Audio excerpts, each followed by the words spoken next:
позиция, и он знал, что за ним место это зарезервировано, то сейчас он может в состав не попасть. Сидеть не то что на лавочке, на трибуне.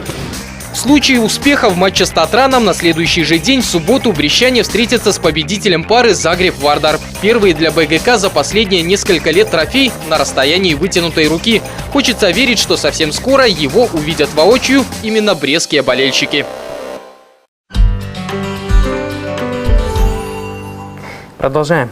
Почти год на базе средней школы номер 35 Бреста действуют два класса кадетов – 5 и 8.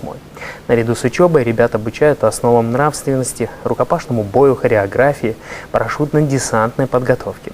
Кстати, кадеты будут задействованы и в предстоящем субботнике. Ребята будут облагораживать территорию мемориального комплекса «Брестская крепость-герой».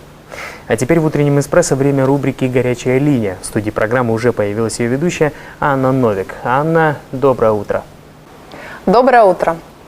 Вы столкнулись со сложным житейским вопросом. Горячая линия утреннего «Эспрессо» поможет найти ответ в любой ситуации.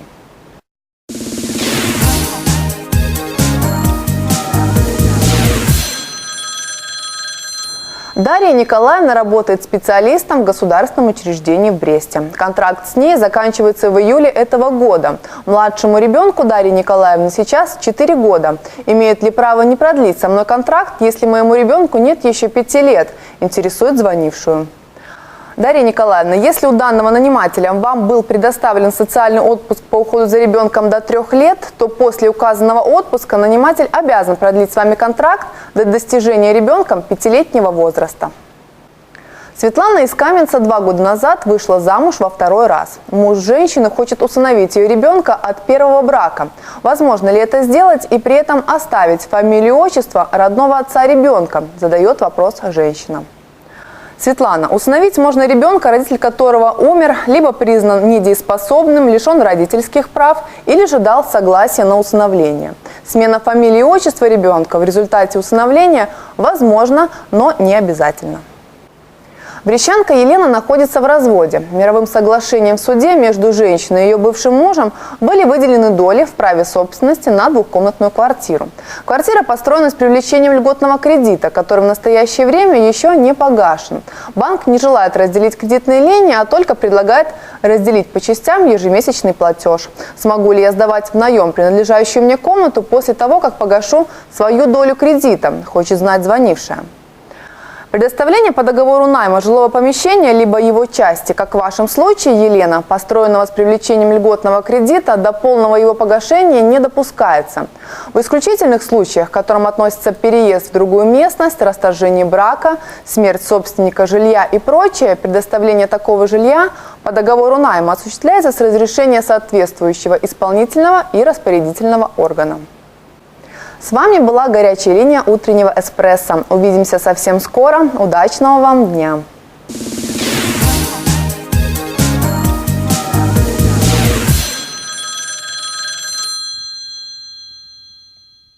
Любители бега в Иваново. 13 апреля пройдет традиционный полесский легкоатлетический кросс на призы мастера спорта международного класса Владимира Тямчика. В ежегодных соревнованиях примут участие около 500 спортсменов из команд районов и городов Брестской области, спортивных школ Беларуси, России и Украины. В этом году почетными гостями полесского кросса будут 2 известных спортсмена. Заслуженный мастер спорта Украины Иван Гишко, которого специалисты прозвали «белой грозой Черного континента». Он чемпион мира и Европы в беге на 1500 метров. А также минчанка Марина Арзамасова. Ее успех еще свеж в памяти любителей спорта. В начале марта этого года на чемпионате мира по легкой атлетике в закрытых помещениях в польском Сопоте белоруска стала бронзовым призером на дистанции 800 метров. Регистрация участников кросса завершится утром 12 апреля и уже в полдень будет дан старт первому забегу. Сегодняшний день уже стартовал. Дополним его информацией от синоптиков.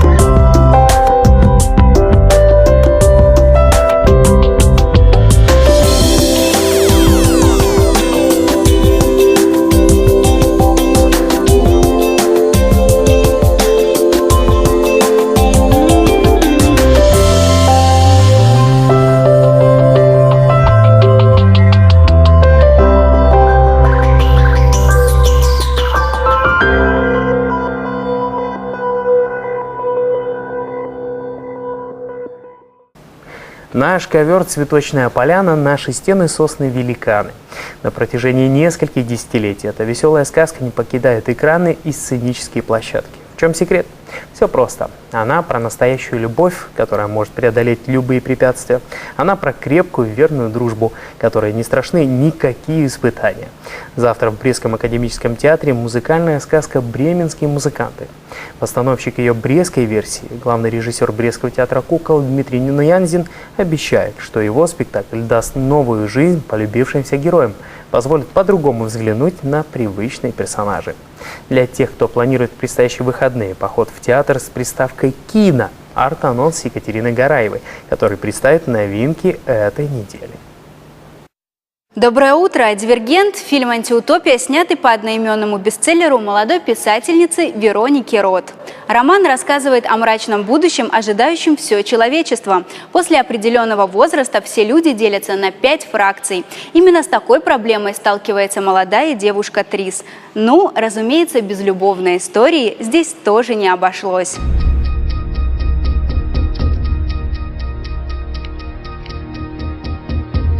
Нервничаешь? А ты? Тогда, перед тестом? Нет, я была в ужасе. Единственный способ сохранить порядок в обществе – это если каждый из вас займет свое законное место. Сегодня вы пройдете тест, который поможет вам понять, кто вы есть. Будущее за теми, кто знает, кто они такие. Готова?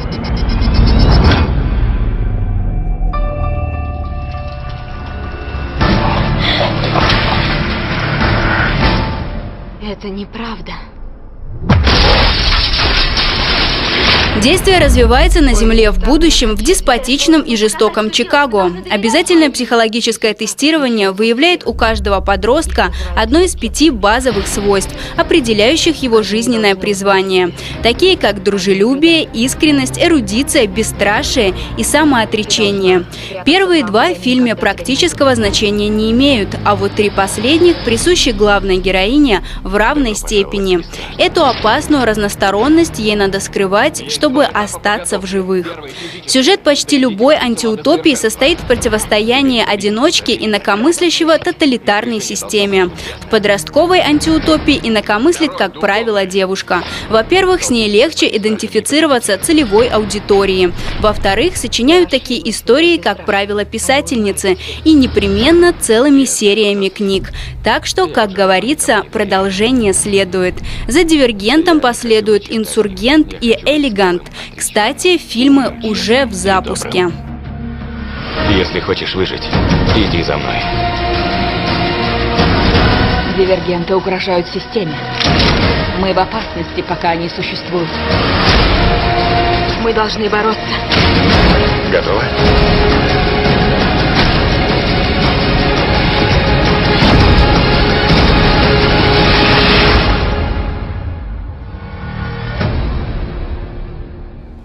Ну а я желаю вам получить только положительные эмоции от похода в кинотеатр. Это не выдумка киношников. 5000 евро за килограмм меда.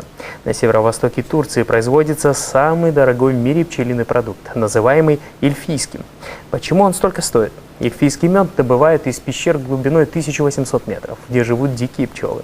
Микроклимат пещер и минеральный состав стен, на которых пчелы сооружают свои хранилища, делают этот мед очень вкусным и полезным, но и дорогим. А попробовать и купить лучший мед нашей страны и не только можно на выставке «Царь мед», которая приглашает брестчан гостей областного центра на улицу Гоголя. Подробности в следующем сюжете. Доброе утро!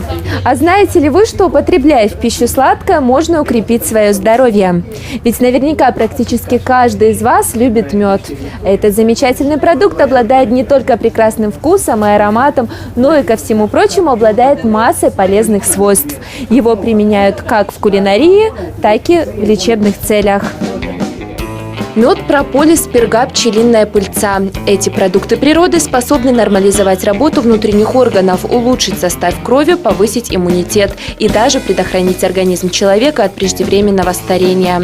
На Брестскую выставку-ярмарку «Царь мед» продукцию со своей пасеки привезли пчеловоды Беларуси, Башкирии, Горного Алтая и Украины. Выбор на любой вкус и кошелек. Отдельно хотелось бы показать болотный мед. Это самый лечебный сорт, очень полезен для косточек и суставов. В обширном ассортименте присутствует мед диких пчел, донник лекарственный желтый, отличный медочек для нервной системы, расторопший – это сортовой медок. Этот полезен для печени. Есть еще также сорта жидкие, есть акация, которая не густеет около 2 лет. Есть прополис. Прополис – это сильнейший природный антисептик. Это лучшее противомикробное, ранозаживляющее. Перга – это пчелиный хлеб. Пчелки выкармливают свое потомство, детву молоденьких пчелок. В ней все микро-макроэлементы, витамины, аминокислоты в перге находятся. Пыльца тоже очень хорошо для иммунитета, более 50 витаминов. Скажите, пожалуйста, а какой мед лучше употреблять при частых припадах давления? Донник лекарственный желтый, самый лучший мед для сердечно-сосудистой системы. Вкусно. Кстати, медики рекомендуют начинать свой день с чайной ложечки меда, растворенной в 100 граммах теплой воды. Говорят, что такой медовый напиток лучше всего употреблять натощак за 30 минут до завтрака. Хочу заметить, что многие брестчане уже успели по достоинству оценить вкус и целебные свойства меда. Вот понравилось, даже дают пробовать. Очень вкусный мед и полезно. Мы с мужем почти все время, каждый год покупаем мед и покупаем его много. И кушаем его почти каждый день. На завтрак. Нравится, аппетитно и калорийно. Работает выставка-ярмарка «Царь мед» до 19 апреля на пересечении улиц Гоголя и Советской ежедневно с 10 утра до 19 часов вечера. Они любят готовить и с добавлением меда в том числе. В Беларуси выбрали лучших поваров, официантов и кондитеров. А также в рамках международного специализированного выставочного форума были названы лучшие рестораны и кафе республики. В конкурсе в 8 номинациях приняли участие 14 заведений общепита, 2 из Брестской области. В номинации «Открытие года» почетный диплом получила детское кафе «Верона» из Пинска. А в номинации «Лучший ресторан» кафе гостиничного комплекса ресторан отеля «Эрмитаж». Доверьте дело вкуса профессионалам. Шеф-повар отеля «Эрмитаж» Иван Гринин подготовил очередной необычный рецепт завтрака в нашем эфире. Доброе утро. Сегодня я проснулся с мыслью съесть что-нибудь рыбное. Поэтому я приготовлю салат из тунца. С вами шеф-повар ресторана «Эрмитаж» Гринин Иван. Наш салат состоит из тунца в масле, стружки копченого тунца, миксов салатов, лимона, помидора, томатов черри. И для заправки нам понадобится 1 желток, немножко горчицы, оливкового масла, винного белого уксуса, ну и немножко соли. Начинаем готовить. Нарвем немного листьев салата. Как я говорил в наших прошлых программах, салат можно взять даже с огорода. Не обязательно брать ни Лола Росса, ни Лола Бионда, ни фрезе, а что-нибудь попроще, то, что у вас найдется под рукой. Салат лучше нарвать мелко и только руками, не резав, чтобы не испортить его вкус. Немного того салата, немного этого. Все мелко порвать. Микс салатов готов. Возьмем помидор. Помидор нам придется очистить от мякоти. Поэтому мы его разрезаем на 4 части. Вынимаем сердцевину. И оставшуюся мякоть мы нарезаем. Нарезаем мелкими кубиками. Нам будет достаточно половинки помидора. Помидор придаст нашему салату необходимую тонкость и мягкость вкуса. Теперь нам останется приготовить заправку. Заправка наша будет состоять из яичного желтка, немного дижонской французской горчицы. Думаю, что пол чайной ложечки будет достаточно. И немного белого винного уксуса. Совсем чуть-чуть. Все это мы тщательно